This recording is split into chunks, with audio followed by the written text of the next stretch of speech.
है।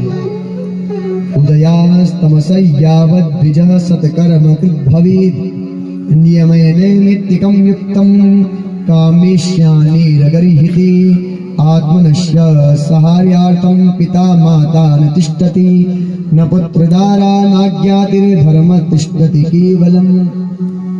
धर्म पूर्वक किया गया आचरण नारद उसे ही सदाचार कहते हैं। जिस सदाचार को करने से माता भगवती प्रसन्न हो जाती है। और सदाचार को करने के लिए हमें खुद आगे बढ़ना पड़ता है, न माता न पिता पुत्र। आप जब सदाचार में चलेंगे तभी आपका कल्याण होगा। आपके पुत्र के सदाचार में चलने से, पिता माता पत्नी के चलने से नहीं होगा। आप जब स्वयं सदाचार में चलेंगे तब आपका कल्याण होने वाला है। अब भूख आपको लगे और भोजन कोई और करे तो भूख समाप्त हो सकती है? नहीं हो सकती ना। वैसे ही भक्ति की भूख अगर है तो सदाचार रूपी भोजन तो करना ही पड़ेगा ताकि वो भूख शांत हो जाए। और सदाचार क्या है? शास्त्रों में जिस कर्म को करने की आज्ञा शास्त्र देते हैं उसी कर्म को सदाचार कहा जाता है। दो प्रकार के शास्त्रों में कर्म है। कौन कौन से? शास्त्रीयम लौकिकम चैव। एक लौकिक कर्म, एक शास्त्रीय कर्म। शास्त्र में जो वर्णन आ गया उसे शास्त्रीय कर्म कहते हैं। एक होता है लौकिक कर्म। लौकिक कर्म किसे कहते हैं?